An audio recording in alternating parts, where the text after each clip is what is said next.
My name is Justin Decloux, and I'm here today with Will Sloan. And you're listening to the Important Cinema Club, Canadian edition, because we're talking about writer-director Paul Donovan. That's right. Anybody can do Adam McGoy, and anybody can do David Cronenberg. And we have. Yeah, long ago. But who's doing Paul Donovan? No one, except for us. So Paul Donovan is a sort of journeyman Canadian filmmaker. He's one of the more obscure topics we've done, and this is one that you pitched. Yes. So I'm curious to know what interests you. So I saw the movie Siege. I don't recall in what environment. I don't remember who recommended it, but I remember sitting down with my friends, watching a Laserdisc version of Siege. A Laserdisc. And being blown away, just loving that. We were all kind of like, our socks were knocked off. So Siege came out in 1983. It's a sort of later Canuxploitation tax shelter movie. It's kind of like Assault on Precinct 13 with a little bit of Death Wish. Yeah, but it's the most Canadian version of that possible. And with liberal politics. Yeah, that it takes place in just one apartment block and that it's all just kind of like normal people. It feels like a movie that I believe there may be some truth to this, that like they shot in a place that one of them was staying. Right. So, and I saw this movie for the first time maybe 8 or 9 years ago when you and Peter showed it at the Laser Blast Film Society. Yeah. And this was interesting because we had gotten it from DHX, who had done a remaster of it, and they weren't sure what to do with it. And that's because the company DHX was partly owned by Michael Donovan, the brother of Paul, who would go on to be a producer and do a lot of famous things that I'll get to later, which is probably why they had a remastered version of Siege laying around. It has since been released on Blu-ray by Severin. I know that Jason Eisner, director of Hobo with a Shotgun, is a great champion of Siege. He's called it the best Canadian film of all time. Did a Blu-ray commentary with Paul Donovan. So Siege is the movie that, of all the Paul Donovan movies, is the one that's come closest to having a sort of palpable, like, cult movie presence. Was I writing and emailing people that worked at Severin after we did the screening? Hey, man, if a company could put out Siege, that would be great. Yes. You see, the foolish enthusiasm I'm putting out into the world. The puppet master, Justin Decloux, is behind so much. And I know that Jason Eisner, I believe he kind of like strong-armed Severin because they announced that Blu-ray with no special features. And then afterwards, they're like, oh, we got a commentary with Jason Eisner and Paul Donovan. Well, good for him. Soldier of cinema. And I remember, like, after seeing Siege, I looked at Paul Donovan's career and I'm like, who is this guy? Like, he's been working, but he does not have the classical Canadian filmmaker. All right, I made 1 or 2 movies. TV land for the rest of my life. Every Canadian filmmaker. Every single one. Unless you're David Cronenberg. Like, you make a Canuxploitation movie, you make like Prom Night 3, like that kind of thing. And then you've spent the last 15 years making like A Prince for Christmas, you know, because in Vancouver, which is where all these movies are shot, all the Hallmark and below Hallmark Christmas movies, they're shooting like 20, 30, 50 of these movies a year. It keeps Vancouver like fucking flowing. And it sucks because that means you're taking people that are passionate, that want to be filmmakers, and putting them in a machine where all they have to do is direct traffic. Right. And you know, some of these filmmakers, it's like, take Ann Wheeler, who made that great film Loyalties. Oh, so good. In 1986, and has made a couple of other notable films too. But like, she's making, you know, Hallmark style movies like this now. I wish we could like drill down into why that is. And I mean, you need to make money. And making movies in Canada, even though that we have government funding, is hard. And once you get that funding, maybe you'll get one out of it, but it can never really lead to a career afterwards. Right. And that goes into like box office, how are you making money, et cetera, et cetera. It's hard to have a Canadian film industry because we are right next door to the United States, which is so culturally similar. United States, you know, obviously has is now a good time for maybe Canadian nationalism to make it back on screen? Yeah, maybe. As of this recording. I mean, there is a province in Canada that has a thriving film industry and its own star system. It's called Quebec. Yep. And it's because they speak French and they have their own culture. Yeah. So they want to go, oh, I want to go see a movie in the cinema. I speak French every day. Are there any French movies that were made in Quebec? Yes, please. Now, I will say that Paul Donovan, he's a director. As we talk about his movies, he has no, does he have a particular style I can pinpoint? If I saw it, I'm like, that's a Paul Donovan. He has definitely thematic concerns and ideas that he goes back to again and again. I sent Will an interview from Canadian Cinema Magazine. And this is from the early 80s. And the interviewer was the late John Harkness, who interviewed him about making films in Halifax, Nova Scotia. Which he did for most of his career. And to be clear, Halifax, Nova Scotia is not a hub for filmmaking. Absolutely not. And I mean, that's where Jason Eisner is. He's from around Halifax, which is why also he has that real passion for Paul Donovan. So here's a quote from that interview. John Harkness asks, what about the logistics of working in Nova Scotia? How much do you have to import? Donovan says, everything. There's no 35 millimeter equipment for anything. That's all there is to it. But what's the difference? It doesn't matter. It's as much trouble to get a camera for outside Toronto to downtown Toronto as it is to ship to Halifax. So he goes on, talking about how like he kind of brushes it off, but he basically also says that like there aren't proper editing facilities. It's difficult to make movies here. But the argument he's trying to make is also like, but it's difficult to make movies anywhere. So it's just that extra step you have to do to get this off the ground. And I just want to quote one more thing from that interview. He says, I'm extremely anti-nationalist. I hate nationalism. This cultural thing you read about, it just makes my knees give out. It makes me go into dead faints. It's like this committee with a K on culture. What's culture? You take 2 steps back and this is the funniest thing you've ever seen.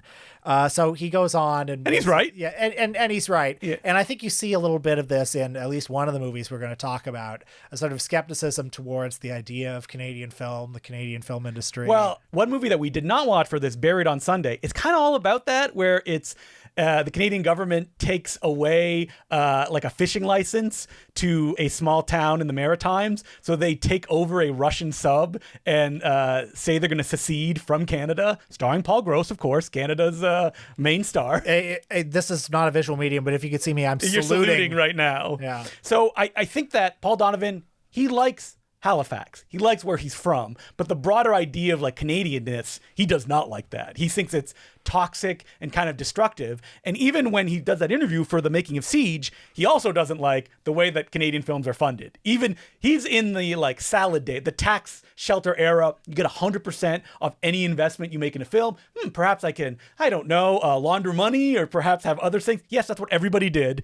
And he continued to make movies. That took place in Canada, as opposed to making films that are faux American films just so you can get the tax dollars and appeal to people better internationally instead of it being Canadian. So he didn't end up in the Hallmark purgatory. Yeah. He made, I mean, there's Siege. There's also DEFCON 4, which he directed in 1985. I wouldn't even call it a cult movie, but it's known. The poster is known. Yeah, If people you saw have it heard at the title. Yeah. And then there are a couple of other, there are some like Canadian TV movies. There's George's Island from 1989, which is, a family film that if you were at video stores in the 90s, you might have seen the box. Yes.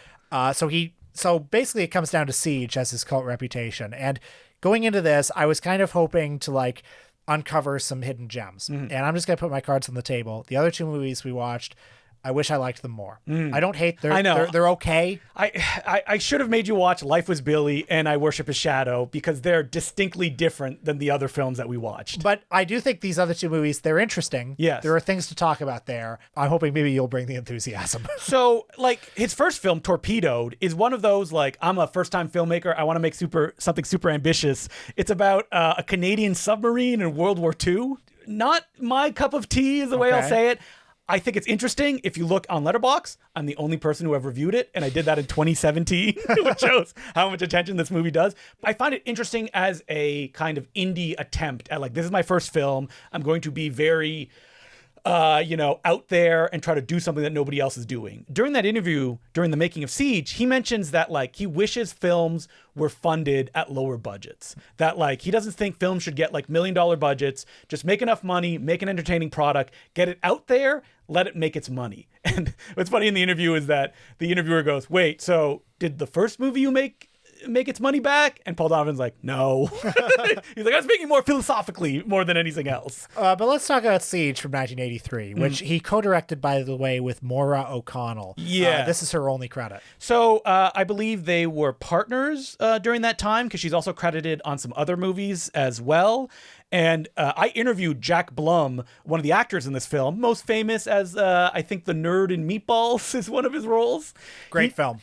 He did not remember much about making Siege, and he said that he doesn't really remember Maura O'Connell directing very much. That she was more kind of like in a line producer type of role. He points out he doesn't remember Paul Donovan directing very much because he doesn't remember much about the film, and even admits, I don't even think I've seen the film, is what he says. Now, as I said earlier, it's kind of a riff on Assault on Precinct 13, and I worry that to tell the meaning of the film, one has to give away the twist. So, which version of this movie did you watch? I watched the one on the Severin Blu-ray. Now, does it have a setup of 30 minutes where you meet all the characters? Well, it opens with the news report about the police strike. Yes. And then it goes to the bar, and then it goes to the apartment building. Okay, so you watched what I think is the superior version of the movie. There is a version where there's 25 minutes, and that would have been the version if you saw it in theaters at Laser Blast, where you meet all of the characters during the day beforehand. Okay, I did not. Yeah, and I think that is, if people are seeing the film for the first time, I believe that may be credited differently on the Blu-ray, and it kind of like sucks the energy out of the film because the way that like it was released on VHS and is available on the Blu-ray, it's very media res, whereas like there's a police strike, you go to a gay bar where a bunch of thugs show up, and they're right-wing terrorists, basically. Yeah. They come in with like their baseball bats, and they wanna just cause a ruckus. They want to intimidate the gay people there. Basically, like the police are on strike. This is an opportunity for us to create trouble and have it get attention. And so maybe because it would be an excuse for the police to come back. We can spoil the twist of this film because it's not huge. Importantly, what differentiates this movie from Assault on Precinct 13 or further right-wing films like the Death Wish series is it's not unknown minorities that you never meet and don't have any personality. It's an anti-cop film. Yes. It's saying that the cops are in cahoots with the fascists. And it is basically progressive on the issue of gay rights and tolerance of LGBTQ people, which is not to say that it's not like... it's like an exploitation film. It's an exploitation film, and it's like from a cis-het perspective, basically. So like the gay people in the movie are basically like kind of helpless.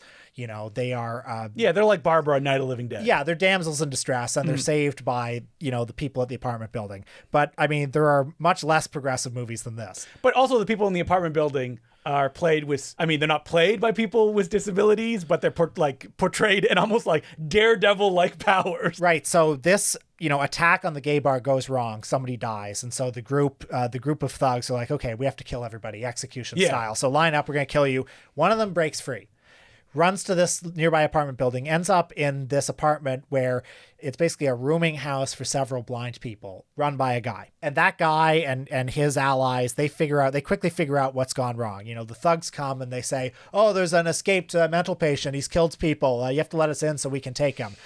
People in the apartment figure this out. And then it becomes a one long night, siege. They're trying to get in. Lots of like clever gags of like, how do we do this? How do we make basically a rocket launcher? Right. And so there were moments that reminded me a little bit of Death Wish 3, where it's like Charles Bronson creating like the Home Alone traps. But it's against cops. Yeah. Much different. Yeah. And it's also like not played for laughs like that. It's entirely played for suspense, and it achieves it. Yeah. It feels very much, especially in its final moments, like the climax of the Coen Brothers' Blood Simple, like blue lights, very stylish. And I also like the atmosphere of the film. Like it just feels Canadian. Yeah. Kind of like rundown apartment building. Yeah, like how much of this is intentional, I don't know. Yes. But like the apartment building is not that great. I experienced something similar. This is a tangent, but I went to see that movie Paying for It this week, the Sookie and Lee movie. And like a lot of it is set in a Kensington Market house, and it's like, finally, a Kensington Market house on screen. This is what they look like. It's so claustrophobic. Yeah. And it like... Do you know how much it would be to rent or buy one of them now? Oh, yeah, like $5 million. Yeah. But you know what it is. Yeah. And so Siege, I think, it's just very efficient. It plays really well.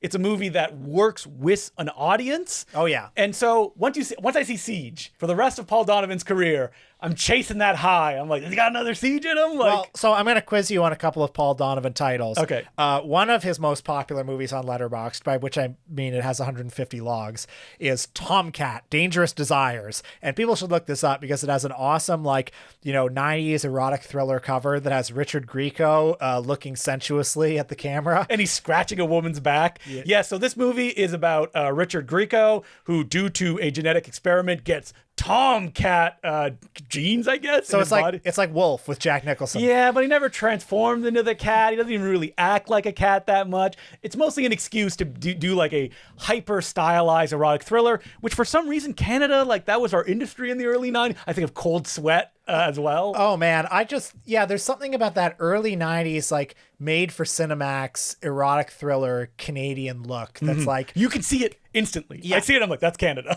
yeah, and because they're all set like in Toronto or they're shot in Toronto, and there's something about the buildings, the glass. Well, folks, you've seen Crash by David Cronenberg, right? It looks like that, but unintentionally. Yeah, and it does what it's meant to do. It's not notable enough for me to be like, you got it. Like, this movie's wild. Kind of like Cold Sweat, a movie that stars Shannon Tweed, a Baldwin, Dave Thomas. Like, that movie you got to see. Like, that movie's bananas. Have you seen George's Island? I have. George's Island, I like George's Island a lot. I played it during one of my marathons that I did, and it's a fun kids film that for the first hour is so dour. It's all about like kids that are basically tortured at school, and you keep waiting for them to get to the fun part, which is the island where there's pirate ghosts that live there, but it doesn't happen until the last half hour of the movie. So in a classic Paul Donovan style, watching a lot of his movies, I think that structure is sometimes something that he struggles with, in that he has a lot of like big ideas he wants to put on screen. He's also very sticking to his guns when it comes to presenting stuff that, you know, other producers would stand off. Like George Island, a kid's film, starts with multiple decapitations of the pirate like killing his crews on screen, which would have like absolutely scarred kids, and I'm sure it did, who saw it when it was released in the late 80s. I can't believe we haven't even talked about the thing that Paul Donovan is most famous for. You know, if you know it, you know it. Yeah. He is one of the creators of TV's LEXX. That's right. We've talked about LEXX a number of times on the show. But we need to reintroduce it for non-Canadian listeners. It was a show that it was on the Sci-Fi Channel growing up, and it looked like, you know, Babylon 5 or one of those. So it was a city TV production everywhere. Yeah. Great movies. No, that is our announcer. What was that guy's name? I'm sure if anyone knew. I can't remember his name, but it's like, so I remember one time watching Rob Reiner's North on City TV. Coming up next, North. Yeah, I watched North on City TV Great Movies. And I remember during the credits, that guy, the announcer, his voice came on and said, "Boy, that was a real dog, wasn't it?"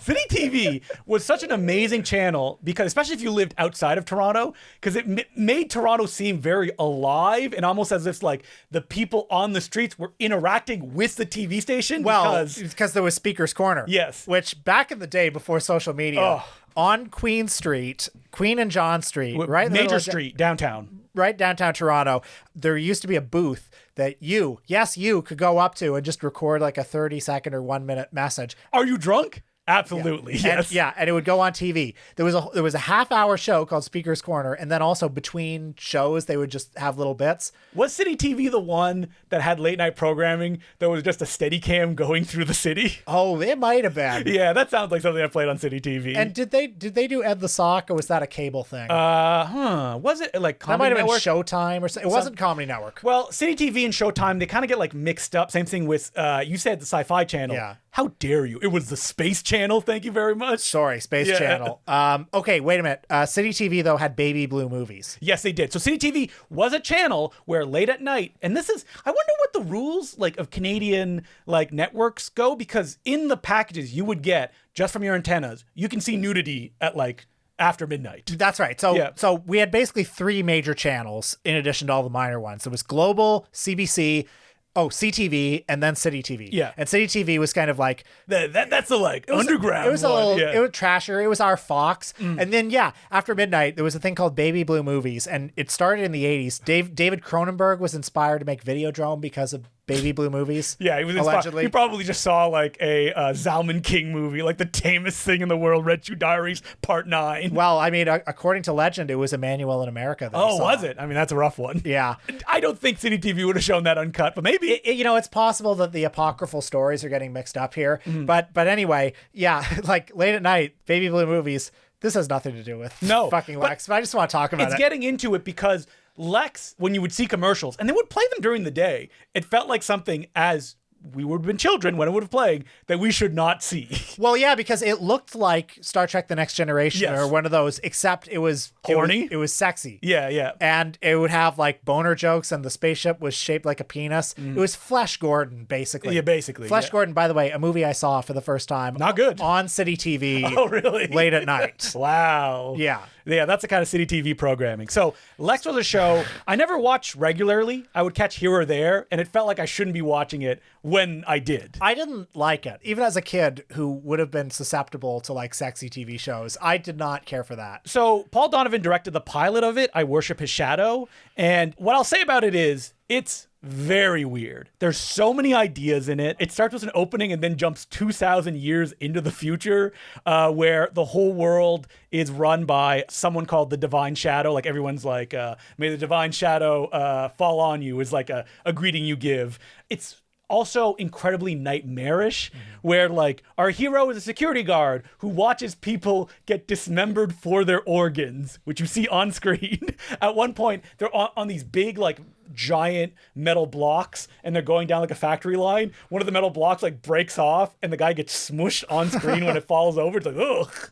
There's a woman who has been created as a sex slave, but she got mixed in with a killer slug man, so she's also sexy, but she also wants to kill you. There's a undead robot assassin. This is all introduced in the opening pilot of the movie. And if you look at the cover and you look at like the person that's on the cover, you're like, wait, who is that? Well, it's Barry Boswick, who only shows up in this pilot. Of any other series, the joke is like, oh, he would be the hero of this pilot, where he's like got a gang, the revolutionaries, they're doing all this wild stuff, but they all get killed before it ends. And so you're left with the losers, very Canadian, for the rest of the show. I can see why people will get obsessed with the show. The pilot, again, lots of ideas, difficult to get into. Very disparate ideas bumping up against each other the entire time. Is there nudity? No, there is not in the show. Okay, then what are we doing? But you know who directed the second episode? So Martin Scorsese. Nope. Ron Oliver. Oh, the God. Third Director of Prom episode Night in a 3. row that he's come up. Oh man, Candyman style is going to show up. We should do an episode on Ron Oliver. And so like the first season was actually 4 movies, all of them that Paul Donovan wrote. The second season, they went from 4 movies to, all right, 21 episodes. And it lasted 4 seasons. 4 seasons. 4 seasons. I wish we had shows like this, still existing, that were like this weird and so from a personal vision. The way I would describe it is like the heavy metal comic book from the 80s. That's what the show feels like. Maybe there's nudity at some point. I don't know. I didn't make it far enough. Not in the pilot, though. That's my question for any movie. Is there nudity? You know what? I will say there is a warrior woman who has a suit made of skin, and there's like prosthetic breast on the outside that she wears the entire time. Oh, wow. Like the Christmas in Heaven musical number. Christmas in Heaven? From Meaning of Life. Oh, right. Yes. Yeah. You didn't watch LEXX, Will, but you watched a movie that you may be only the 3rd person to see it in the last couple decades? Yeah, that's right. So the last 2 things we're going to talk about here are both strange cultural objects. Yes. The Squamish 5, this aired once on the CBC in November of 1988. It won the Gemini Award for Best TV Movie or Miniseries, which is like the Canadian Emmy. Yeah. And now it's the Canadian Screen Awards. That's right. They different, combined our Oscars and like, Emmys. No one's watching. Let's put them together. That'll boost the ratings, right? And it was controversial for reasons we'll get into. So it's based on a true story of a left-wing guerrilla terrorist group from Squamish, British Columbia. And man, does this movie ever look like Squamish, British Columbia? Well, it was shot by Richard Leiterman, one of Canada's like cinematography gods. And I don't even think he's credited. Yeah, he's not even credited on Letterboxd. I don't think he's credited on IMDb. What else has he done? He did Going Down the Road. He worked with Don Chabib a lot. He was popular enough in the 70s, I say popular, well known enough that like I have a book that's just a book-length interview with him. Wow. I believe he shot High School. Oh, the Frederick Wiseman. He did shoot High School. Yep. Wow. I mean, I sent you his filmography. Remember where you were this is the most awesome filmography ever. Cinematographer Richard Leiterman. In addition to those movies, he shot It, the TV series, the classic Stephen King one. How the West Was Fun with the Olsen twins. He did all the Olsen twin movies. To Grandmother's House We Go with the Olsen twins. Lots of Olsen twins movies, as well as like My American Cousin. Well, classic Canadian films. Yeah, he shot the Pierce Brosnan film Don't Talk to Strangers. Watchers. This is one of the greatest cinematography careers of all time. He shot the Charlton Heston 1982 crazed minor film Motherlode that Charlton Heston stars and directs. But anyway, getting back to the Squamish Five, classic brown and darker green looking Canadian film. So as I said, it's based on the true story of this like left-wing terrorist group. They masterminded in the early 80s several direct action, quote unquote, protest activities. They started with vandalism, but eventually they bombed a weapons manufacturing plant. Good. As well as several adult video stores because they had sort of a second wave feminist strain to their politics as well. And, they were caught.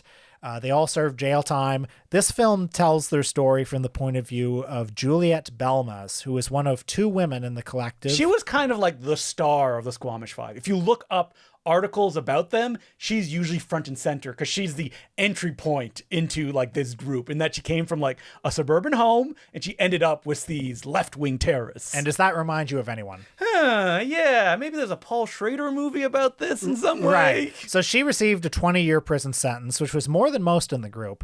Although the movie does position her as the Patty Hearst of the troupe. Yeah. Although, unlike Patty Hearst, it never really suggests that she had Stockholm syndrome. No. Like according to this movie. And she likes it. Yeah. Well, so, actually, in this movie...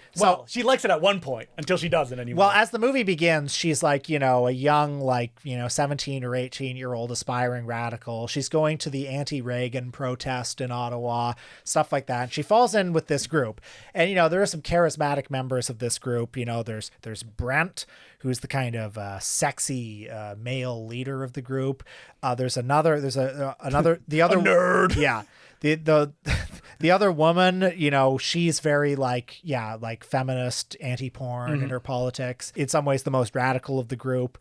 Throughout, she is sort of positioned as this unwilling participant or this hesitant participant. Well, at first she's like, oh, this is fun. And she goes up and down. But as the movie goes on and the ramifications of what she does, and by that I mean she can get caught, she doesn't like doing it that much anymore. And so there was some controversy at the time of there were a lot of people who said, and I don't know anything about this, so I'm just reporting. We were not alive during this period. I'm just reporting what I've read. There were a lot of people who were saying, no, she wasn't actually like this. She was as radical as any of them. She was into this as any of them. The filmmakers said, well, she was the one who talked to us. She was the one who gave us her perspective. So they built it very much around her perspective. Like I said, this movie aired once in the 80s and hasn't been thought about a lot since. Yeah. CBC closed it in their archives. You can't even find a VHS taped off TV version of it. So how did you get it? I'm not at liberty to say. Did somebody maybe reach out and they had a copy? Yes, that's it. Okay. And again, this is not a movie that people, if you hear it's not available, I need to see it. You don't need to see it. So we're not going to make this one available for people? No, absolutely not. No, because the person could get in trouble who provided it to me. And don't you love that, folks? I mean, you could be listening to a podcast that tells you all about Bong Joon-ho or we're talking David about, Fincher. Yeah. We're talking about a film that you literally cannot see. You cannot see. They don't even have it at the National Archives of Canada. I checked. CBC did not let them let it escape in that way. And is that because this is controversial or just because nobody cares? I think nobody cares. Okay. I think that's what it comes down to at the end of the day. This is a movie that, who knows, one day it could just show up on YouTube that Encore doesn't exist anymore, but they used to put Canadian stuff up on YouTube in remastered versions. That's where I feel like it could, I think it's a fascinating cultural artifact. This thing was very important back then. And if you're wondering, man, that story doesn't sound that dramatic, it's not. That's the big stumbling block of this movie is that they bombed a few places. They injured some people at the weapons factory. It doesn't really get into that, but mostly the damage that they've done was to each other, like a bomb going off accidentally before it was supposed to. Unfortunately, I didn't feel a lot of suspense watching this. No. And I also Did you look up what happened beforehand? No, I didn't. Oh, okay. I looked up after. And I also felt like I wasn't fully convinced of her arc. I thought it was a little bit of a stretch that she would stay so long in this group That she doesn't like. So, and hey, who knows? Maybe this is a complete representation of reality. I just don't think it was convincingly portrayed. And yeah, I just felt there was a certain tension missing. Like, I was of course reminded of Kelly Reichardt's movie Night Moves, which deals with similar subject matter. But that's like a pure suspense film. Well, and also like there is, the hanging specter of inevitability over everything that happens in that movie. And yet I still felt, suspense throughout. I will say, like, near the end, Paul Donovan does some interesting moves where you never really see it from the perspective of the cops that are on their tail, except for like little cutaways to let you know, like in that classic like bomb under the table way, oh, the cops are listening. Right. Like they're there, but they just haven't shown up yet, which I think is an interesting move. It suffers from like the docudrama problem of like, we are covering these events like beat by beat. Like I wish it's like, and then there was a big shootout at the end, and it's like that's not what happened, and so you don't see it. But like even the name of the video store, one of the porn video stores, they bombed 3 locations. I think. Yeah. And you know what? That video store lasted for 30 more years. People want their porn. People will risk death to get their porn. They even have the real name of it, and probably I assume the real storefront when they blow it up. So yeah, it is again more of a curio than it is a movie that's like, oh, you got to see it. Do I see Paul Donovan moves in it? Yes. Do I also feel he's working within the context of this was a CBC produced film? Yes. I mean, I wish CBC would produce films like this at this point in time. It's not happening. I mean, it feels like a real movie. And it is Hoser Core, where it's like a bunch of losers who lose at the end. That's like classic, that brown look to it all. That's what I think of when I think of Canadian cinema. I might have said a week before this that because I live in Canada, I don't really recognize Canadian accents very easily. Like they don't pop out to me. But watching these movies, I recognize Canadian accents. People have accused us of having Canadian accents all the time. Yeah. Well, you can't. Whatever. You can't spot it. Yep. Yeah. So, hello, my name is Justin Decloux. Hello. There we go. We can it's change more it up. Canadian accent. So this is an interesting step in Paul Donovan's career where you get the sense that he was like, can I work for them? Like, can I work within the system? Almost like a step toward, I make a true crime film in the Canadian film system. All right, boom, the door's closed. You're in the Canadian TV system for the rest of your life. But he is one of the rare people who did not continue down that path after this movie. Now, did I reach out to him many years ago and ask if he had a copy of this movie? And his reaction was like, no, I don't. Don't know anybody who has it. Don't talk to me. Leave me alone. No, he was actually very nice. Okay. And he sent me his newest movie on a USB drive afterwards, too. Wow. What was it? It's a film that he made in Germany. It was called Blissa Trabi, which I'm not sure what it translates to in English. It was a story of a young American Christian fundamentalist on a mission to Berlin to try to bring the Germans back to Jesus. Other movies. He's got Norman's Awesome Experience from 1989. And if you're like, that sounds a lot like Bill and Ted's Excellent Adventure, and both of them have to do with time travel, you will be right. This was a movie that was taken out of his hands and recut by the producer of the film. And what's fascinating about this is I was just flipping through an issue of Cinefantastique and I found an article which is, and you would never see this today, which is interviewing Paul Donovan, talking about his miserable experience making the movie, and also the producer of the film that took it away from him. And the producer being like, yeah, he didn't know what he was doing. We had to take it away from him. It was too complicated. It wasn't what we wanted. And Paul Donovan's like idea was it was a time travel film where he like made up a language for all the people to be speaking. And it's like goofy. And the hero is a bit of a loser, which is kind of a Paul Donovan trademark. But it's not very good. Again, it's not one recommended, but I see the seeds of what he was trying to do in it. In the same way that I see it in Buried on Sunday, the movie I mentioned in 1992, Paul Gross, about a maritime town wanting to secede from Canada because the federal government is imposing too many regulations on them. Life Was Billy is another TV movie he made in 1993. Really good. Starring Stephen McHattie as the titular Billy, an asshole who gets his head blown off at the beginning by his wife. And then the film has a parallel structure where you see what's happening to her after, the consequences of how the system treats her, as well as leading up to what made her take the decision of killing her husband. So again, kind of true crime stuff, but you see that narrative play. I see the trait of like Paul Donovan is trying to do something in these movies that you don't usually see in most kind of like Canadian filmmakers.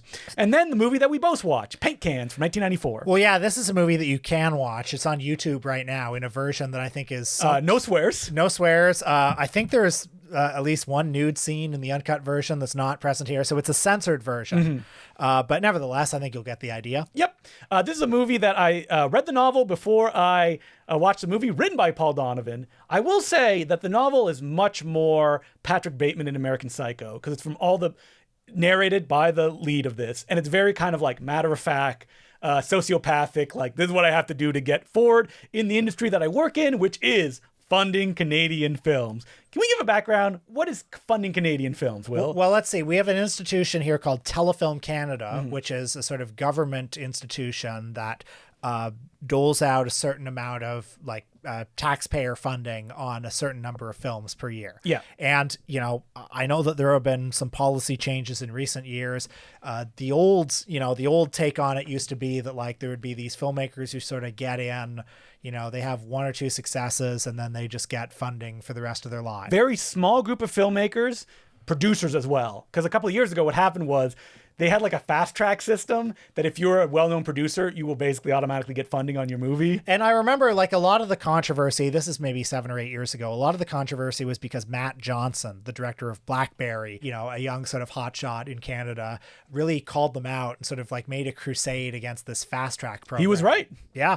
And, you know, they introduced these new, I think did they eliminate the fast track program? I believe they did. I mean, I'm not privy to the kind of way that exactly it works. I mean, I know that like their argument was sort of like, so you're suggesting we take these filmmakers who helped build this Canadian film industry and just leave them out to dry. No, basically. maybe you can give them a little bit more money, but how about you give money to other people as well? Smaller budgets instead of like, I mean, we love the guy, Paul Gross, but like Passchendaele, $20 million. That's ridiculous. That costs. Yeah. And so, you know, there have been these new programs that have, you know, incentivized smaller budget films by younger filmmakers. I believe I Like Movies came up through that process. Oh, did it? I could be wrong about that, but I think it did. Every time I usually hear recently about Telefilm is when someone is saying like, yeah, I applied, I didn't give them money, but I got in a film festival and then they gave me money, like finishing funds. That I've heard similar things. Yes. Where it's like, what are you guys doing? I mean, it's a classic program where like everyone is walking on that razor wire of like, we don't want to draw too much attention to ourselves. Yeah. And like, what's funny about the program is like the average Canadian knows nothing about them, doesn't care. They also put a lot of money into like international productions that come to Canada. So you'll see like the Telefilm logo on those things. Because if you hire a certain percentage of people, then that becomes, you know, a Canadian film. Right. Which I'm not a big fan of, even though that I understand that gives a lot of people work. That's how you can keep working in an industry. So Paint Cans from 1994. I mean, you said that the novel feels a lot like American Psycho. Yeah. The movie feels a lot like The Player. Yeah, that's what it feels To the like. extent that on the Letterboxd page, it says a Canadian take on The Player. Mm-hmm. The main character is a producer at a Telefilm-like agency. Not named Telefilm. Yeah. It's Telefilm. It's Telefilm. His name is Wick Burns, and he's played by one Chaz Lawther, who's an unusual presence. Yes. You know how Patrick Bateman is like slick, Christian Bale, cool guy from the 80s? This guy in this movie is, I think, what a Telefilm executive would have looked in 1994. He's a little schlubby, a little schlubby, balding, you know. That's right. He lives in a huge condo with his dad. That's right. And his father is a former World War II bomber pilot, participated in the Allies' notorious bombing of German civilians, and feels no moral qualms about this. Loves it. You know, he's a guy in his 70s who hates his son. And even though he doesn't have a home of his own, he lives with his son and sort of mooches off of him. A Frasier situation, if you will. Yeah, he just insults his, you know, movie producer son all day because he says, you know, you're what's wrong with this country. You know, our country is just these petty bureaucrats with their little fiefdoms, and you embody that. And while this father character is far from sympathetic, the movie suggests that he's basically right. Yeah, at one point, unions come up, and he's like, I'm not anti-union, I'm anti-one monopoly union. Right. So the plot kicks into motion when a script comes across Wick's desk called Paint Cans, and it's written by an old Ryerson Film School friend of his. Ryerson? Wait, is that a school? Does it have a different name now in Toronto? I believe it does, in fact, but it is one of the big film schools in Canada. What is it called now? Toronto Metropolitan University. Because folks, what if I told you that Edgerton Ryerson Bad man. may have been very crucially involved in the residential school system. Oosh. That's one of those things. Yeah. You know, every statue in this country is named after some bad person, just like it is in the U.S. So the director, Vittorio Musso, Played by Bruce Greenwood. very well, I think. Yeah. It's said that he is from like money. His like parents are super rich, and he has this like experimental film he wants to make after making a bunch of commercials and music videos. Right. So he's been loyal to this system. He's worked in this system, this Yeah. director, and now he comes to Wick's office with this new One For Me project. And Wick doesn't like it. He doesn't think anybody around likes it. It's this kind of abstract, experimental thing.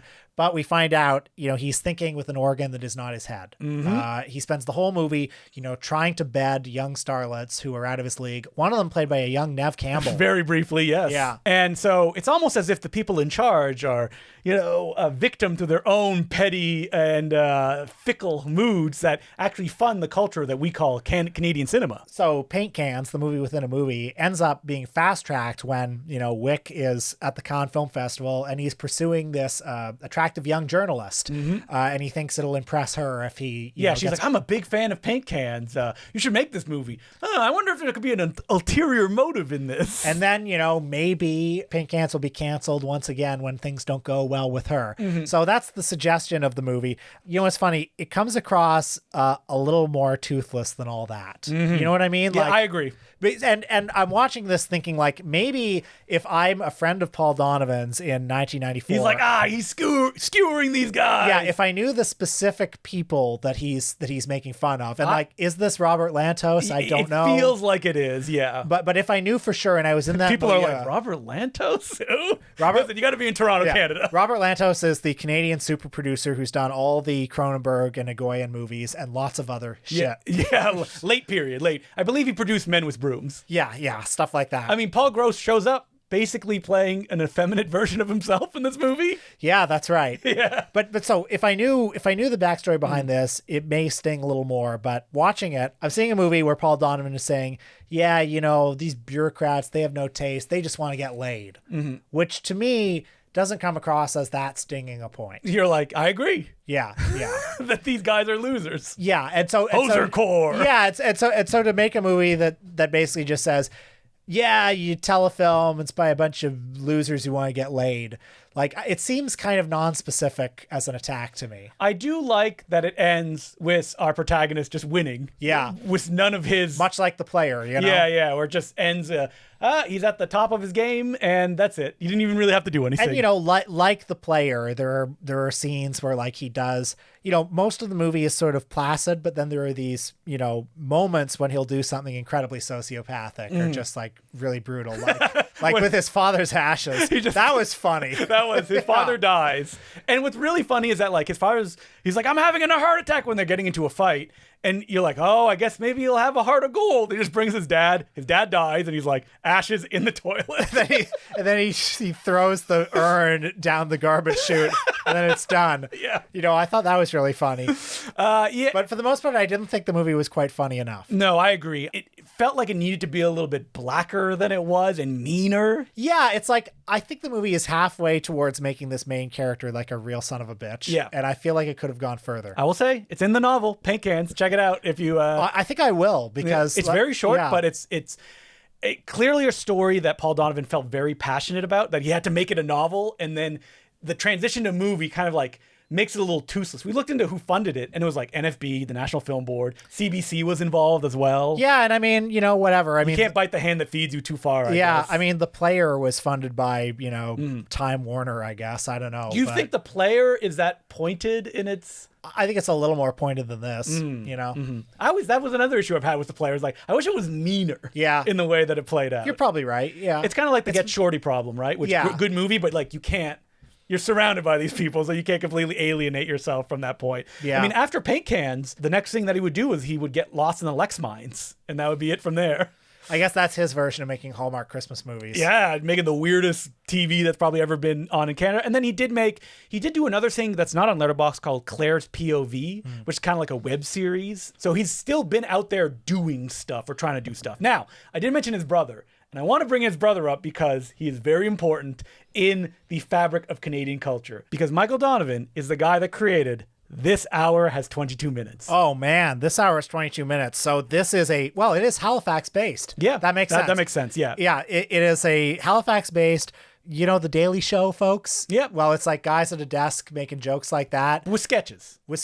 Yeah. Was it out before the Daily Show? Yeah, years before. It's where Rick Mercer became famous. And it's currently back in the news because they've done sketches where like CBC is like, ha ha ha, so funny. And I like watch a sketch and I was like, I guess. I mean, because of the American Canada thing going on right now. What I'll say about this hour has 22 minutes is if you are a comedian in Canada, that's where you start. That's where you go. Oh, that's where you die? Well, it's like there are lots of people in Canada who are really funny, who are comedians, but it's just hard to make a living in the arts in Canada. And so they go there and they make money writing bad jokes for this hour has 22 minutes. And then Michael Donovan. And that's if you don't become like Nathan Fielder. Yeah. You know. Wait. Wasn't he on This Hour is 22 Minutes? I think he was. He was. Yeah. He did have like a Nathan on the Street site. That's where he started. Yeah. That's so what I mean. Like that? You start and you die at This Hour. So Nathan Fielder could have just been one of those people who who goes to This Hour is 22 Minutes and dies. No disrespect to those people. I mean, it's a huge Canadian, like it's still going on today. Yeah. I mean, every time I see it, I'm like, is it? I got it almost confused with Canadian Air Farce, different, which doesn't exist anymore, right? That's right. And Royal that was Canadian our SNL. And what just to be clear, Royal Canadian Air Farce is worse than This Hour is 22 minutes. Yes.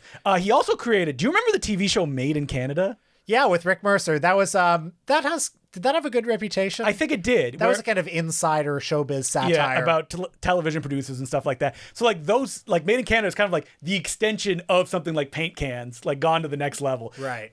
Michael Donovan, he's not credited that much on Paul Donovan, his brother's movies. They did create the company Salter Street Films together, and you get the sense that he's behind the scenes as a producer and a money man. I would love to know how much involvement that he had. And it was his company, DHX Media, which was a huge post-production house in the 2000s, that did the remaster of Siege that we played when we showed it in cinema as well. So lots of Canadian bona fides there. Michael Donovan also produced Bowling for Columbine, the oh my goodness, Michael Moore film, and he wrote his only screenplay credit was Shake Hands with the Devil. The Romeo Dallaire yes. Rwandan genocide film. That's right. That was a huge release in Canada. Yep. What if we saw the genocide from a white guy's perspective? That's right. So lots of, again, Canadian bona fides there. Now, Paul Donovan, should you watch his movies? I think you should see Siege. I think it's great. I think you should see Siege and check out Paint Cans. Paint Cans, yeah, is very weird. Check out LEXX, because you have never seen anything like that. I respect the career, I have to say. I admire the career because like it was hard to get something going in Halifax, and he made it happen. And he was angry throughout his career, and too.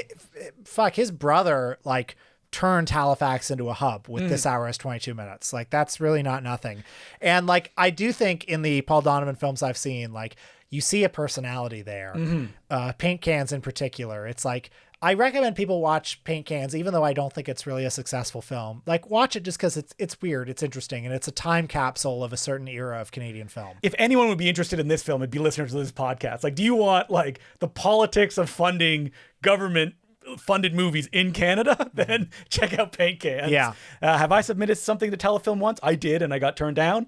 And when somebody who read the script said, "Hey, did you submit something?" I went, "No, probably somebody else," because I was so embarrassed. Well, they should have funded your movie. Yep, they should have, and that movie will now never be made. Thanks, Telefilm. It's completely your fault, unless you want to give me money. In which case, thank you, Telefilm. I will take you with open arms. The Important Cinema Club. We get our own little sub-label of movies we get to produce. Yeah. We'll deal with the sexy ones. I'll deal with the action films. So if you want to send us letters, you can do so at importantcinemaclubpodcast@gmail.com. And our first letter is from Daniel, and he goes, "Hey, Will. Hey, Justin. I've been listening to your podcast since a friend hyped me to the Godzilla episode. Thank you very much to your friend. Nowadays, when I pitch it to someone, I always mention you've done episodes on both Marguerite Duras and Wang Jing. What other movie podcast can claim to have that width of subject matter? Keep up the great work." Now, to my question. Having come into contact with cultures of a fair few different countries, I have noticed that everywhere seems to have some super beloved films that, for some reason or other, do not travel. Often these are comedies, usually featuring an everyman protagonist and set in either rural or working class urban communities. People will swear up and down that these cannot be understood if you're not from the country they hail from. But personally, I'm a bit skeptical of this, as I found that geographical and cultural specificity is actually something that draws viewers from elsewhere to films. Thinking here of Scottishness of Bill Forsyth's the Frenchness of Jacques Tati, or the Finnishness of Aki Kaurismäki? Are there any Canadian films that you love? I think this is very specific. We need to love them, yet wouldn't recommend to viewers outside of Canada because you don't think they would get them. And are there any films that you failed to connect with where you think it can be a lack of local context that prevented you from fully appreciating them? Thanks, Daniel. That's an interesting question, and honestly, I don't think I can think of a Canadian thing that I love. I mean, look, this hour has 22 minutes. I would not recommend for an American viewer, but I don't think that there isn't one that I think is like, oh, a local masterpiece that. But you know what's funny about that question? I think he's right that like people can be drawn to the specificity of something. It's remarkable to remember that for like 20 years, you know, none of Ozu's movies were exported because they thought Too Japanese. Yeah. And it was only after like 10 years after Ozu died that anybody in America saw them really. And that's why everybody saw the Kurosawa movies, because they were considered Western, in their execution. Or like when I was growing up getting interested in Hong Kong film, you know, I would read that like, oh, the Stephen Chow movies, those are for too broad. It's for local audiences. It's a lot of colloquial references. It's a lot of wordplay that can't be translated. And I'm sure that's true. Yeah. But like we're getting like maybe 40% of like the comedy on screen, but that 40%. Well, the thing is like if there are 10,000 jokes and you only get like 5,000 of them, that's still 5,000 jokes. Yeah. You know? Now, super local films that were very popular that I wouldn't recommend to other people. I believe we discussed one on our Quebec episode, Mr. Elvis Gratton himself. Oh, yeah. So Quebec, I'm not super qualified to talk about Quebec. Maybe I'm Les not from Boys. Quebec. Les Boys, yeah. Which are very kind of more regional, specific, and popular films. The stumbling block is like, I don't like them. Yeah. Like, Elvis Gratton was a film, the second one, that was quoted endlessly when I was a kid. Like, people love this movie. I, at the time, did not even like it, but I understand that, like, boy, that movie is also one that needs to, Elvis Gratton 2 specifically, needs to be, like, hermetically sealed and not released now in the modern day. I mean, I can think of more Canadian things that I wish Americans knew about. Like for example, Bruce McDonald's TV show Twitch City from the 90s. Twitch City is so good. That's a great show, and I feel like a lot of Americans who like, you know, Mr. Show or stuff like that would love it. If you like Edgar Wright Spaced, yes, that's what Twitch City was. Exactly. Yeah. It was, it wasn't just Bruce McDonald. It was Don McKellar. It was like a twofer because Bruce McDonald directed every episode. Don McKellar stars in it. It also co-stars one of the guys from Hardcore Logo, and they play two people. They live in Kensington, don't they? That's right. And just like their miserable life that they spend most of the time just watching television.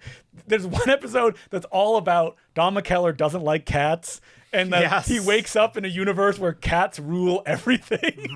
And he goes to like the store. It's like, oh, he got his cat food, eh? Yeah, that movie. If you're in Toronto, you cannot walk into a used DVD store without being like, like a stack of like Twitch City DVDs will fall on you. Well, let's send them to America. Let's you know, drop them like aid into various rural communities. Yeah, Twitch City. That's one you never hear anyone talk about, unless you're in Canada. It's too bad. I mean, I wish somebody, and this will never happen, but I wish somebody would just drop it on the front page of Netflix. So all of a sudden everybody will be watching it. Well, for a very short period, and I would love to drill down of why this happened, there were shows that were made in Canada under the kind of like British system, which they were auteur driven by oftentimes one director, very small cast, and that they would do like maybe one or two seasons. Slings and Arrows. Slings and Arrows are Ken Finkelman's The Newsroom. Exactly. I like The Newsroom. Do you like The Newsroom? I've never seen. Really? But I keep hearing good things. Very Larry David coded. Even before then, I very specifically remember there's an episode which was about like there's an Ebola outbreak and someone from the country where it broke out comes and he shakes his hand and he's like, oh my God, did I wash my hand? Did I not? Ken Finkelman, by the way, wrote and directed Airplane 2. Yes. For a while, he was one of those guys that you could not escape. Oh, now I'm just thinking of like TV stuff. Slings and Arrows is a show that's been like folded into like, this is a British show, right? I mean, that's also a Don McKellar joint. That's right. And Paul Gross stars in it. But like you'll find it on like Acorn TV and stuff where all the British shows live. Yeah. They've been kind of like pushed away from, I wonder... Canadian, we couldn't really do like an episode on it because that's too much to watch. Well, the problem is, like, there are very few Canadian movies that are really popular. Yeah. And the ones that are, I'm not going to say that you need to see Bon Cop, Bad Cop. Ugh, no. I mean, see Bon Cop, did we do a Patreon episode? I was like furious after seeing that movie. Well, we saw, years ago, we went to see Bon Cop, Bad Cop 2, and we may have just seen it for fun. But that was a movie that I remember, like... It was awful. Combe Fior, like, he has like leukemia in the Yeah, that's right. Yeah. Oh boy. But yeah, I feel like we're getting too far away from our Canadian roots. We need to get back, do something on like Joyce Wineland or something like that. Yeah. One of the classic, more experimental filmmakers of Canada. People in the Discord, I would love to know, like, is there a film that you love from where you're from, especially if it's not a country that's English speaking, that you feel you wouldn't recommend to other people because you think it would not travel? I try to think, is there any Canadian stuff that we were kids that you watched like obsessively that... Well, because we had Canadian content rules, which I don't feel like they're not really enforced anymore. Well, with Netflix and stuff, you know, and I how the fuck is Netflix like? And they did try to impose it, remember? And there was huge lobbying against it. So I actually think this is a shame because, like, when we were growing up, we saw tons of Canadian TV shows. We did, and it's like it became part of our culture. Radioactive, the cheapest show you can make that would play on YTV about kids that are working at wasn't it like a high school radio station? That's right. Was literally only 2 sets, and that was right. it. You know, shit like Putnam's Prairie Emporium or... I have no idea what that is. You don't know Putnam's Prairie Emporium? Folks, write in if you remember Putnam's Prairie Emporium. I think Big Comfy Couch was a Canadian production. I think so too, yeah. Big Comfy Couch. So lots of kids programming. God, Major Bedhead is such a good man.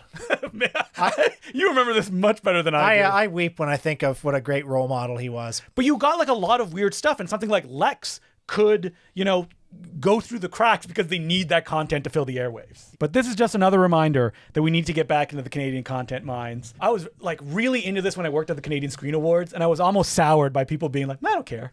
Yeah. Like everyone, I'm like, if anyone is gonna care, it's gonna be you guys. None of them did. If anything, it was kind of like a paint can situation where there was all these like inner office politics, and that was what of more interest. I was like, I don't care who is sitting where at one of the events, the 7 that are happening during the week leading up to the Canadian Screen Awards. I mean, look, I am for government subsidies of the arts. I absolutely agree. And you see how effective it is in Europe, how all these European countries have thriving film industries, you know, great art cinemas. Look at South Korea. It's not as strong as it used to be, but it did get up there thanks to those subsidies and also the minimums of, you know, you need to play this many South Korean films in cinemas to be able to play other films. What I will say, because I'm capable of nuanced thought, is we sometimes see the problems of not having any like free market success in our Canadian film industry. In Europe, what is the kind of financial success of the films, like the more kind of art house films that are out there? Probably not that much. Yeah, I don't know. I mean, well, in Britain, you know, you've seen so many British films that have funded from the national lottery at the beginning, and a lot of those movies are successful. Yeah, that's true. I remember in Bertrand Tavernier, the French director's journal, he wrote at one point, like, he was basically like burning down buildings because they dared add commercials to airings of movies on TV. He's like, they're not gonna fucking do this. Like, he was furious in these journals. I mean, France has a whole different culture of like respect for cinema. I think the problem with Canada when it comes to those kind of arts as well is there is no identity. So there's a kind of like, what are we supposed to do? I've said this before, I'll say it again. Telefilm. Fund a goddamn horror film. Like, hey, you know, when you think of like, oh, what's popular when you say Canadian film? Ginger Snaps, Cube. Those are the movies that people think about. Like, don't be afraid. Telefilm, carve off an entertainment division, and then you have like more experimental films, and then you have more, not necessarily, I would say, profit-driven, but like just more entertainment driven. And then you're not stuck in that place where you're like, oh, I need to, seem respectable at the same time as, having a national identity. Well, I mean, what I'll say is, I long for the tax shelter era of Canadian Bring it back. cinema. We had a lot of good movies come out of that. Was there a lot of corruption? Yes. Were there bad movies? Yes. Yeah. And you know what I say to that? I don't care. I don't care. It doesn't matter. I want more movies. So thank you very much for that letter, Daniel. And next week, what are we doing, Will? Well, it's been a while since we've done, an international art house auteur, one of those real festival gods.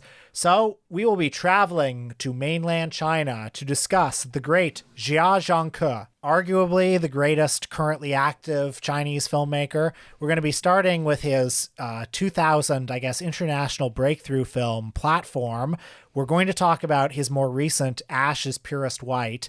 And we'll probably talk about a third movie. I'm not sure what it is yet. It's probably something in between those two. Not super familiar with his filmography. I know of him. I saw his newest films as they come out and they go in that art house circuit. He's like my friend that I see at TIFF. When he has a new movie at TIFF, I go see it. It really drilled into me an article that was written in CinemaScope magazine, rest in peace, about like the film festival that he put on and the complications that arose around the idea of doing an art cinema film festival in mainland China. Well, he's an interesting figure because his early films were banned. He's part of the so-called sixth generation that came up after Chen Cage and Zhang Yimou and all those big names.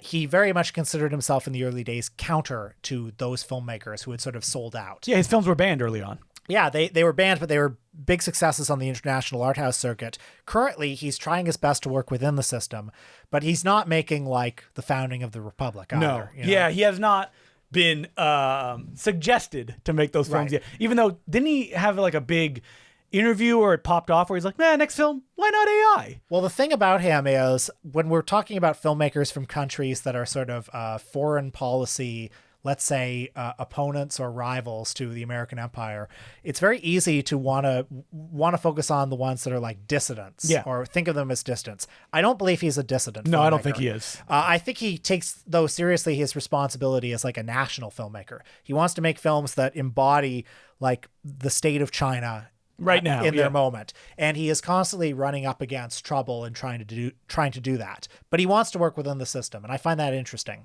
So that's what we'll be doing next week, and on the Patreon this week we're talking about what we've been watching. 2 Looney Tune feature-length films. What could they be? That's right. Devil and Miss Jones 3. Yeah, long conversation about Gregory Dark, new wave porn director turned WWE filmmaker. Netflix slop. We got some of that. Lots of Netflix slop in there. And Apple, what is it? Apple streaming slop as well. Yeah, I had fun on this one. Indian blockbusters. Yeah. How dare you, Will? You have fun on every podcast that we record. Yeah, but some more than others. Yeah, that's right. There's some roller coasters that are, have bigger ups and downs. So until next week, my name's Justin Decloux. I'm Will Sloan. Thanks for listening. As per usual, I would like to thank some of our new patrons, who include Eric Hilliker, Ben Dowie, Kian Lyons, Waterbird, 212 Ceiling Face, Thomas Calhoun, 10K BC, Rob J, and Kyle Gustafson. Thank you very much for becoming patrons. We would not keep doing this without you. Have you seen, Will? It's been making the rounds for the last, check my watch, 3 to 4 years.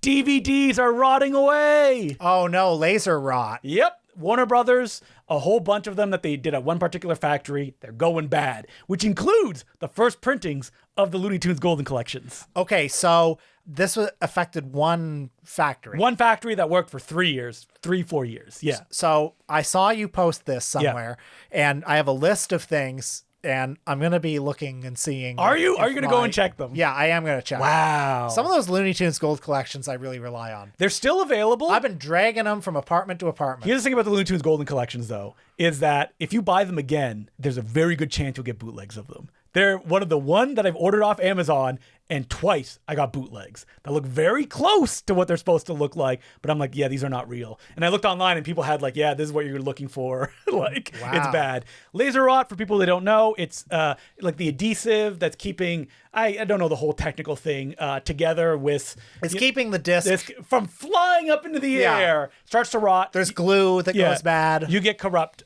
discs. What I'll say, though, with that in mind, this kind of shit is always so overblown, where people are like, my discs, they're rotting. You know what else rots? Every form of media in the world. I mean... Tapes, VHS, like, they go bad. We're all made up of atoms. Yeah, exactly. So it goes bad. If anything, maybe if it rots and you realize you have one of these, pick it up and go, do I need this? Was I going to watch it again? Free yourself from the shackles of these Blu-rays and buy more at goldenninjavideo.com. It's an alarming question for film preservation because, like, when DVDs came onto the market, part of the sales pitch was, man, these last forever. Your VHS tapes, they degrade, they go bad. But these, you can play them 10 million times and they won't go bad. I remember being in like junior high and someone told me like, oh, you got to switch your VHS. You got to switch over the side for some reason because like it'll start to like the Earth's gravity is damaging in some way, which I'm sure is 100% true. Again, I say, we're all melting. We're all dying. Yeah. Like it happens. Like, and wait until the climate apocalypse happens. If you're worried about your Warner Brothers disc, which is not an unusual reaction, I will also say you probably own like 500 discs. like before you start worrying about the discs that are going bad, you can watch the other ones maybe. Yeah. And I'm not making any like, this sucks.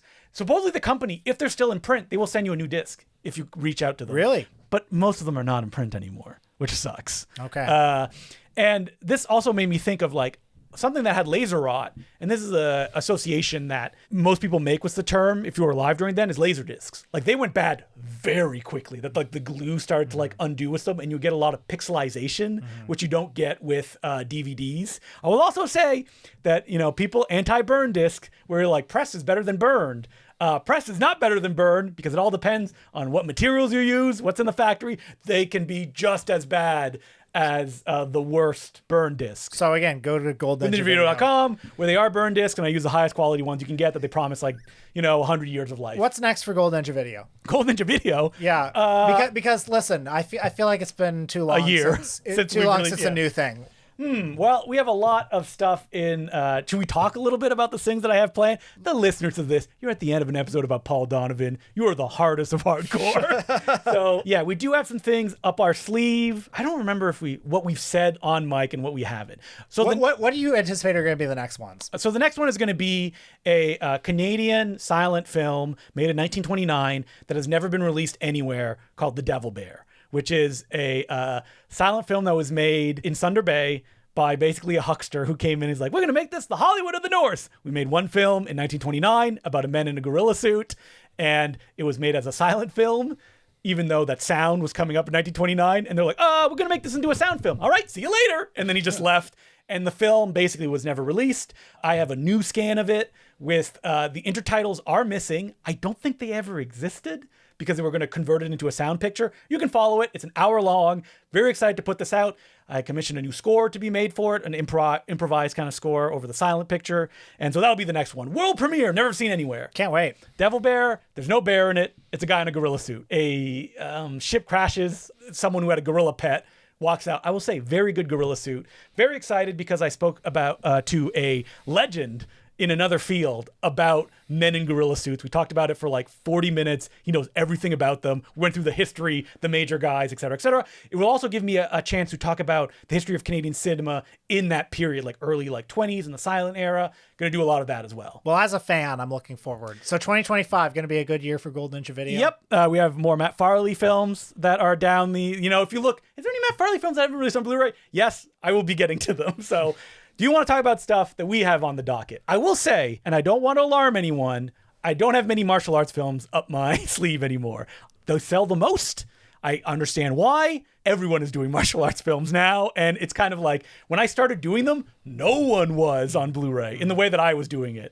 Now, literally like AGFA, TerraVision, they're all doing like the Taiwanese Forgotten. New companies are popping up. Can't compete with those guys, unfortunately. Those prints are hard to find. If you have one and it's like clearly in the public domain, reach out to me, please. Otherwise, unfortunately, I can't really touch that. I get messaged all the time. It's like, you got more martial arts films coming? Blah, blah, blah. The good thing about martial arts films is there's never been more on Blu-ray. Oh, like, yeah. Shaw Brothers Volume 14 is out. But probably stuff like White Zombie again. Yeah, like, more... I mean, Will knows what we have. Do I have... We've got some good ones. Yeah, do I have a box set... Can't believe I'm saying this. Maybe not, but like a 3-disc edition of 3 new scans of films. None of them that have been on Blu-ray, I think. Yes. Are some of those not so good, and that's why we're putting them on a 3-disc set? Yes. Well, yeah, let's just say there's going to be an Important Cinema Club anthology. Yes. I'm trying to think of which is the one. So one of them is is not available anywhere. It's never been out, and I was able to get a copy of that. There's one from a filmmaker that we've already released at Important Cinema Club. Maybe our lowest selling Blu-ray. Oh, hell yeah. We're not going to let it stop us, Hell though. yeah. I think it may be his most famous film. Yeah. Never released It on might Blu-ray. be. It might be. No, not his most famous. You're right. His second most famous. Yeah. Important Cinema Club heads know what we're talking about here. I have a film that's a vanity project shot on 35 millimeter that was never released, and the filmmaker disappeared in the 70s. I have the only print in existence on my shelf. It is very weird. It's basically almost like shot on 35. He went around the world, like POV documentary fiction film, which is like him holding the camera, walking through cities. Oh, man. So dedicate to vanity. Have we talked about your big passion project? All the films that we're mentioning, it's like, this is for one specific audience, you, the listener. Speaking of films that have never been released anywhere, we have some copies of some films. A set, we will, in the vibe of Undercranked. Oh, I think we mentioned it. Should we get it? Should we get into this? No, you don't want to get into it? Okay, never mind. Okay, it's going to be a huge surprise when we do it. But Yeah. like, let's just say there's a silent comedy star who hasn't got his due. do or someone to dedicate enough attention to him in one package. Yes. Yeah, this is going to be good. And listen, let's just say it, Will, because there's a million copies out there of these movies. We're going to do the Bowery Boys. Oh, yeah, for sure. Yeah. We have, I think, 2 of their most famous films. Yeah. And so the Bowery Boys are interesting because most of their films are not in the public domain. That's but they right. fall under Warner Brothers, I believe. Well, some of the East Side Kids, though, are public domain. And the ones that we have are like Alpha Videos put them out a million times. Yeah. Do they co-star maybe the most present actor in the Golden Ninja Video Library? Yes. Yeah. Will we present them in a way that they have never been presented before? Yes. Oh, Did you like White Zombie and 16mm? What if we took a step back from that, still in celluloid, feature film presented in that format? I'm so excited. So lots coming out from Golden Ninja Video, lots literally sitting in my closet, film reels, ready to be scanned by my machine that has been discontinued. So if anything goes wrong with it, I will not be able to replace it. Oh, man. Literally, the guy who made it went bankrupt. Oh, man. And he left like 1 million orders of people unfulfilled. Oh, God. Yeah, so let's keep making it go until it lasts, unless you are a millionaire investor who's like, I just want Golden Ninja Video to last forever. I would love, Blackmagic makes a film scanner. It's $50,000. So the way the film scanners go is it's like, basically the one that I got was $25,000, and then it goes that $50,000 Blackmagic one, and then $500,000, where it's like you have a facility to do it. There's no in-between. This was the in-between. That doesn't exist anymore. That Blackmagic one, it would make my life so much easier in the way that, like, I hate this. This is the piece of technology I've hated the most in my life. Have I said many times in the... So if there is a guy out there who's like, I love film scanning and I want Golden Ninja Video to keep going, the Blackmagic machine, if it showed up on my doorstep one day, please let me know. This machine, I've told this tale before, showed up on my doorstep when I was not home and Will had to go and get it. It's so heavy. It's so heavy. heavy. I hurt my back. And that was during the holidays. I can't believe they dropped it off without anyone signing for it. Well, the good news is no one was going to steal it because it's too heavy. So heavy, yeah. But and if they got it, they'd be like, what the hell is this thing? Anyway, I dream of that Blackmagic machine only so I can do Super 8 scans of Bowery Boys movies.